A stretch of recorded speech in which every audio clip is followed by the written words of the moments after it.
as we move along to the men's 4x100m freestyle relay. We have 2 heats here.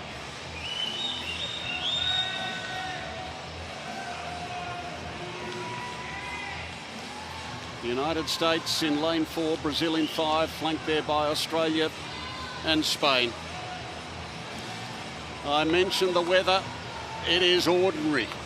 Summer in Australia. It's changed in about the last 5 minutes. The women's relay raced in sunshine and the men are going to race in torrential rain, it seems. We're getting soaked up here in the commentary box as well. We sure are. The ultimate summer showdown. Australia and the United States behind the blocks. Got Thomas Neal leading off the Australian team. Southam, Sean Champion, Matt Temple also competing. And we'll see the debut of David Curtis leading off the United States ahead of Kibler, Julian and Kieran Smith. Really strong teams for these superstar nations this morning.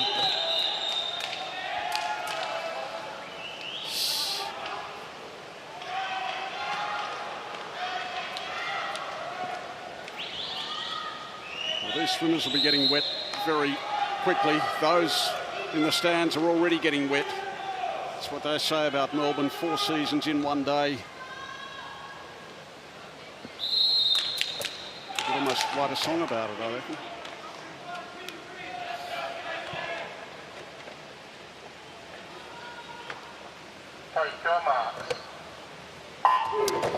Okay, we're underway. The first of 2 heats. Men's 4x1 freestyle relay, so it's Chinese Taipei, and then it's Hong Kong, Australia, the United States, Brazil, Spain and New Zealand, and the USA being led off by David Curtis, Gabriel Santos of Brazil, and Thomas Neal of Australia. Yeah, you can never discount the Brazilian team. They love this sprint relay, the 4x50s and the 4x100 free. Gabriel Santos in the water with a strong opening 50. That's the swimmer from Spain as well, Tichelis Montebalan, with a lead as well. So a new name emerging here, the 22-year-old with a strong lead-off performance. Tommy Neal from Australia in lane 3, finishing off strongly. And Curtis, the American, he's well behind. That's a terrible lead-off there from the American team. 46.7 lead-off for Spain. They're about a body length in front. I wouldn't have guessed that coming into the heat. So it's Spain ahead of Australia and Brazil. Luis Dominguez of Spain swimming this second leg, and then in second place you go across to Australia with Flynn Southam in the water, the United States with Kibler, Brazil with Carrera. It's still Spain who lead. Yeah, Kibler's made up a lot of ground through that first 75 there in the white cap. Not only do you have to swim from behind, but you've got to swim through the big waves that are produced in these sprint freestyle relays. So America are 4th, but they've pulled up nicely. Spain falling back to the field, and Correa with a big swim for Brazil, touching in second. So some really interesting racing here in Heat 1. In the water now, the yellow cap, that's Sean Champion making his Australian team debut. Trenton Julian above him. That's Pajito from Brazil, who looks to have taken over the lead, and Molayanis from Spain. The Spanish team's having a great swim here. Yes, Brazil who lead. In second place, it's still Spain. United States, Australia's dropped back to 4. Of course, time's all important here. It's a matter of top 8 going through to the final. This is a strong heat.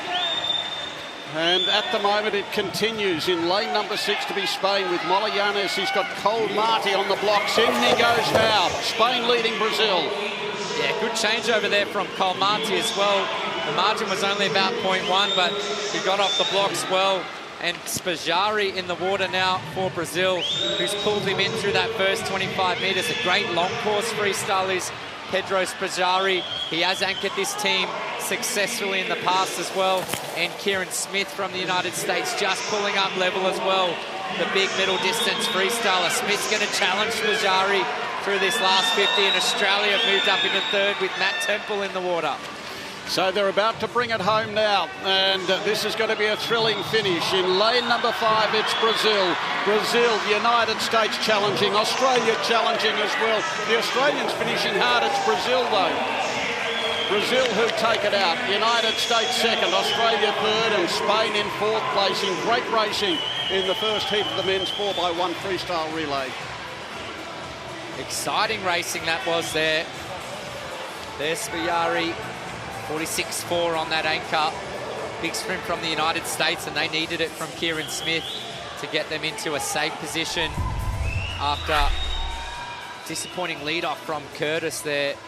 48.0, just not up to standard when it comes to short course racing at this level. So there's the finish now, 3 teams in it, only a stroke separating them. Spain were brave as well, they finished 4th.